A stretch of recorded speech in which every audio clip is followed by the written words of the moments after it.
हम इस वीडियो में कुछ समीकरणों को हल करेंगे। वैसे समीकरणों को हल करेंगे जो देखने में थोड़े कठिन लगते हों, मतलब जिनमें दशमलव और भिन्न हो। तो मान लेते हैं कि हमारे पास एक समीकरण 1.2 गुणा c बराबर 0.6 है। इसका मतलब है कि हम 1.2 में कितने से गुणा करें ताकि ये 0.6 के बराबर हो सके। हम इसे आसानी से पता नहीं कर सकते हैं क्योंकि ये थोड़ा कठिन है। तो चलिए इसके बारे में सोचते हैं। यहां बाएं पक्ष में हमारे पास 1.2 गुणा c है। अगर हम c को अलग कर लेते हैं तो हमें इसका मान मिल जाएगा। चलिए इसे करते हैं। इसके लिए बाएं पक्ष को 1.2 से विभाजित करते हैं, लेकिन हम ऐसा सिर्फ एक ही पक्ष में नहीं कर सकते हैं क्योंकि इससे इनके मानों में परिवर्तन हो जाएगा। तो यहां दाएं पक्ष को भी 1.2 से विभाजित करते हैं। अब यहां बाएं पक्ष में हमारे पास 1.2 गुणा c बटा 1.2 है, तो ये दोनों रद्द हो जाएंगे और हमारे पास सिर्फ c बचेगा। इसे यहां लिखते हैं c बराबर 0.6 बटा 1.2। चलिए देखते हैं कि ये किसके बराबर होता है। इसे सरल करने के बहुत सारे तरीके हैं, लेकिन सबसे आसान तरीका यह है कि हम यहां दशमलव को हटा देते हैं। इसके लिए अंश और हर दोनों को एक ऐसी संख्या से गुणा करते हैं जिससे हम इनके दशमलव को हटा सकें। अगर हम अंश और हर दोनों को 10 से गुणा करते हैं तो इनके दशमलव हट जाएंगे। चलिए इसे करते हैं। तो यहां अंश को 10 से गुणा करते हैं और हर को भी 10 से गुणा करते हैं। हमने यहां अंश और हर दोनों को 10 से गुणा किया है। ऐसा करने से इनके मानों में कोई परिवर्तन नहीं होगा। तो 0.6 गुणा 10 बराबर 6 होगा और 1.2 गुणा 10 बराबर 12 होगा। तो ये 6 बटा 12 के बराबर है। अब अगर हम अंश और हर दोनों को 6 से विभाजित करते हैं तो हमें 1/2 मिलता है। तो c का मान 1/2 होगा। अब अपने उत्तर की जांच करते हैं। अगर मूल समीकरण में c का मान रखते हैं तो ये 1.2 गुणा 1/2 होगा, जिसे सरल करने पर वास्तव में हमें 0.6 ही मिलेगा। इस तरह हमने c का मान निकाल लिया है जो 1/2 के बराबर होगा। चलिए एक और उदाहरण को हल करते हैं। मान लेते हैं कि हमारे पास एक समीकरण 1/4 बराबर y/12 है और हमें यहां y का मान पता करना है। यहां दाएं पक्ष में हमारे पास y/12 है, तो किसी भी तरह यहां से 12 को हटाते हैं ताकि दाएं पक्ष में सिर्फ y बचे। इसके लिए इस समीकरण के दोनों पक्षों को 12 से गुणा करते हैं। तो यहां दाएं पक्ष को 12 से गुणा करते हैं और यहां बाएं पक्ष को भी 12 से गुणा करते हैं। आप सोच रहे होंगे कि हमने 12 ही क्यों लिया।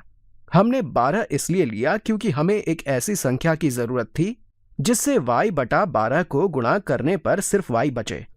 यहां y गुणा 12/12 है, तो 12 से 12 रद्द हो जाएगा और सिर्फ y बचेगा।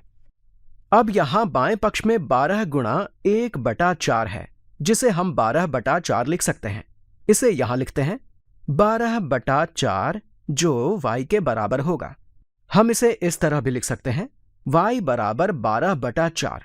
अब 12/4 को सरल करते हैं।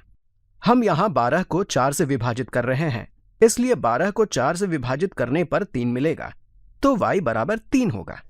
हम इसे सत्यापित भी कर सकते हैं। अगर हम यहां y का मान रखते हैं तो ये 1/4 बराबर 3/12 होगा, जो वास्तव में 1/4 के बराबर ही होगा। बीजीय समीकरण की सबसे अच्छी बात यह होती है कि हम अपने उत्तर की जांच आसानी से कर सकते हैं। चलिए एक और उदाहरण को हल करते हैं। मान लेते हैं कि हमारे पास एक समीकरण 4.5 बराबर 0.5 गुणा n है। यहां भी n समीकरण के दाएं पक्ष में है, लेकिन ये 0.5 के साथ है। चलिए n को यही रहने देते हैं और 0.5 को यहां से हटाते हैं। इसके लिए समीकरण के दोनों पक्षों को 0.5 से विभाजित करते हैं। तो यहां दाएं पक्ष को 0.5 से विभाजित करते हैं और यहां बाएं पक्ष को भी 0.5 से विभाजित करते हैं। हमने इसे 0.5 से विभाजित इसलिए किया है क्योंकि दाएं पक्ष में हमें सिर्फ y चाहिए। यहां बाएं पक्ष में 4.5 बटा 0.5 है, तो इसे यहां लिखते हैं 4.5 बटा 0.5। अब यहां दाएं पक्ष में 0.5 गुणा n बटा 0.5 है, तो ये दोनों ही रद्द हो जाएंगे और सिर्फ n बचेगा, तो यहां बराबर n होगा। अब 4.5 बटा 0.5 को सरल करते हैं। हम इसे बहुत से तरीकों से कर सकते हैं। अगर हम 4.5 को 0.5 से विभाजित करते हैं तो हमें 9 मिलेगा। ये तरीका थोड़ा कंफ्यूजिंग है। सबसे आसान तरीका यह है कि हम इसके अंश और हर दोनों को 10 से गुणा करते हैं। तो यहां अंश को 10 से गुणा करते हैं और हर को भी 10 से गुणा करते हैं। हमने यहां अंश और हर दोनों को 10 से गुणा किया है। ऐसा करने से इनके मानों में कोई भी परिवर्तन नहीं होगा। तो अब ये 45/5 बराबर n होगा। ध्यान दीजिए, हमने यहां बाएं पक्ष को 10/10 से गुणा किया है, तो हम दाएं पक्ष को भी 10/10 से गुणा कर सकते हैं। ऐसा करने से बाएं पक्ष के मान में कोई परिवर्तन नहीं होगा। हम कह सकते हैं कि इस समीकरण के मानों में कोई भी परिवर्तन नहीं होगा। हमने यहां ऐसा इसलिए किया है ताकि हम दशमलव को हटा सकें, और यहां 10/10 बराबर 1 होगा, जिससे सिर्फ n बचेगा। तो अब हमारे पास 45/5 बराबर n है, और 45 को 5 से विभाजित करने पर 9 मिलता है। तो यहां 9 बराबर n होगा, या यूं कहें कि n बराबर 9 है। चलिए अब अपने उत्तर की जांच करते हैं। अगर हम यहां n बराबर 9 रखते हैं तो ये 4.5 बराबर 0.5 गुणा 9 होगा, जो वास्तव में 4.5 के बराबर होता है। चलिए एक और उदाहरण को हल करते हैं। मान लीजिए हमारे पास एक समीकरण g/4 बराबर 3.2 है। हमें यहां से 4 को हटाना है ताकि हम g को अलग कर सकें। इसके लिए समीकरण के दोनों पक्षों को 4 से गुणा करते हैं। तो यहां बाएं पक्ष को 4 से गुणा करते हैं और फिर दाएं पक्ष को भी 4 से गुणा करते हैं। अब यहां बाएं पक्ष में 4 से 4 रद्द हो जाएगा और सिर्फ g बचेगा।